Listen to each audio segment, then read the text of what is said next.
জানিয়ে দেব হাতে থাকা সর্বশেষ আপডেট আন্তর্জাতিক সংবাদ। শুরুতেই সংবাদ শিরোনাম, এরপর বিস্তারিত। সৌদি ও তুরস্কের সঙ্গে আঞ্চলিক প্রতিরক্ষায় কাজ করবে পাকিস্তান, শাহবাজ শরীফ। গাজা ইস্যুতে হামাস নেতাদের সঙ্গে ট্রাম্পের জামাতার বৈঠক। ট্রাম্পের পা ভেঙে দেওয়ার হুমকি ইরানের সেনাপ্রধানের। ইরান যুদ্ধের ধাক্কা মধ্যপ্রাচ্যের আকাশে।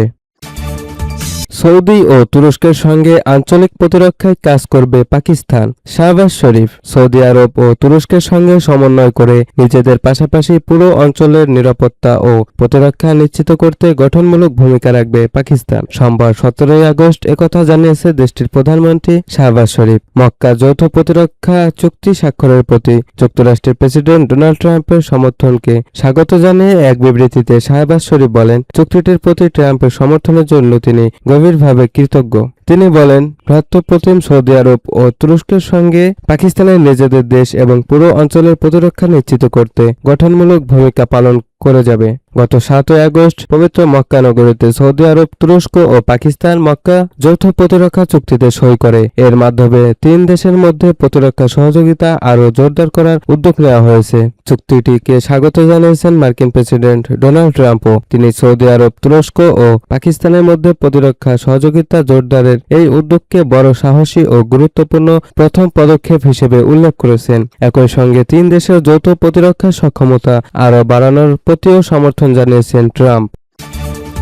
গাজা ইস্যুতে হামাস নেতার সঙ্গে ট্রাম্পের জামাতার বৈঠক। গাজায় শান্তি প্রতিষ্ঠায় যুক্তরাষ্ট্রের প্রেসিডেন্ট ডোনাল্ড ট্রাম্পের নতুন পরিকল্পনা এগিয়ে নিতে হামাসের নেতাদের সঙ্গে মিশরে বৈঠক করছেন ট্রাম্পের জামাতা ও মধ্যপ্রাচ্য বিষয়ক দূত জ্যারেড কুশনার। যদিও ইসরায়েল এরই মধ্যে ওই পরিকল্পনা প্রত্যাখ্যান করেছে। রোববার 16 আগস্ট কাতার ভিত্তিক সংবাদ মাধ্যম আল জাজিরাকে এক ফিলিস্তিনি সূত্র একথা জানায়। বৈঠকে হামাসের নেতারা গাজায় ইসরায়েলের যুদ্ধবিরতি লঙ্ঘনের বিষয়গুলো কুশনারের কাছে তুলে ধরেন। কুশনার জানায়, গাজার বাসিন্দারা অন্যত্র সরিয়ে দেওয়ার যে কোনো পরিকল্পনা যুক্তরাষ্ট্র প্রত্যাখ্যান করে। বিষয়টির সঙ্গে সংশ্লিষ্ট আরেক কর্মকর্তা জানান, আল আলামেইন শহরে হামাস ও কুশনারের বৈঠক হয়েছে। বৈঠকের লক্ষ্য ছিল প্রস্তাবিত রোডম্যাপের বিভিন্ন শর্তকে বাস্তব ও যাচাইযোগ্য পদক্ষেপে রূপ দেওয়া। ওই কর্মকর্তা বলেন, যুদ্ধবিরতি বজায় রাখা গাজার প্রশাসনিক দায়িত্ব ধীরে ধীরে national committee for the administration of গাজার কাছে হস্তান্তর এবং ভবিষ্যতে গাজার প্রশাসনে হামাসের কোনো ভূমিকা না থাকা এসব বিষয়ে নিশ্চিত করতে হবে।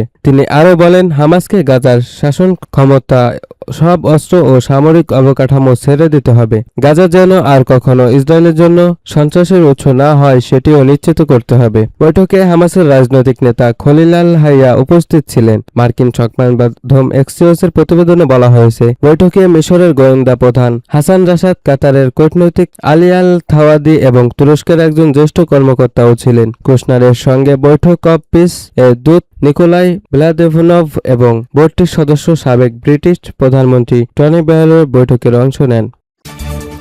ট্রাম্পের পা ভেঙে দেওয়ার হুমকি ইরানের সেনাপ্রধানের। মার্কিন প্রেসিডেন্ট ডোনাল্ড ট্রাম্পকে হুঁশিয়ারি দিয়ে ইরানের সেনাপ্রধান বলেছেন, তেহরানের এমন রক্ষক রয়েছে যারা প্রয়োজনে আপনার পা ভেঙে দেবে। ইরানের রাষ্ট্রীয় সংবাদ মাধ্যম IRIBর প্রতিবেদনে এ তথ্য জানানো হয়েছে।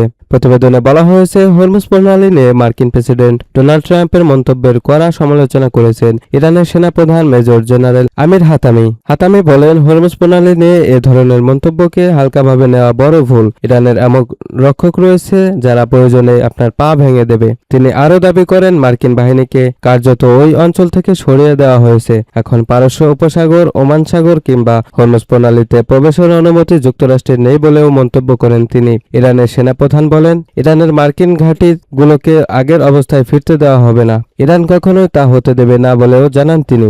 এর আগে হরমুজ প্রণালীকে যুক্তরাষ্ট্রের ভূখণ্ডে পরিণত করার হুমকি দিয়েছিলেন ট্রাম্প। তার ওই বক্তব্যের জবাবেই ইরানের সেনাপ্রধান এ কড়া হুঁশিয়ারি দিলেন। ইরান যুদ্ধের ধাক্কা মধ্যপ্রাচ্যের আকাশে।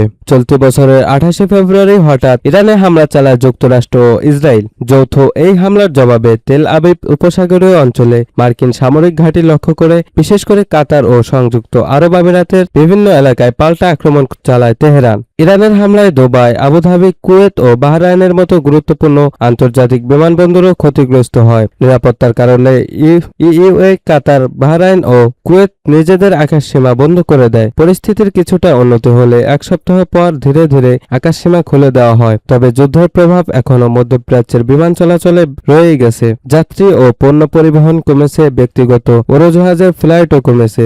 একই সঙ্গে জোট জ্বালানির দাম বেড়ে যার এই প্রভাব পড়ছে বিশ্বব্যাপী বিমান পরিবহন খাতেও।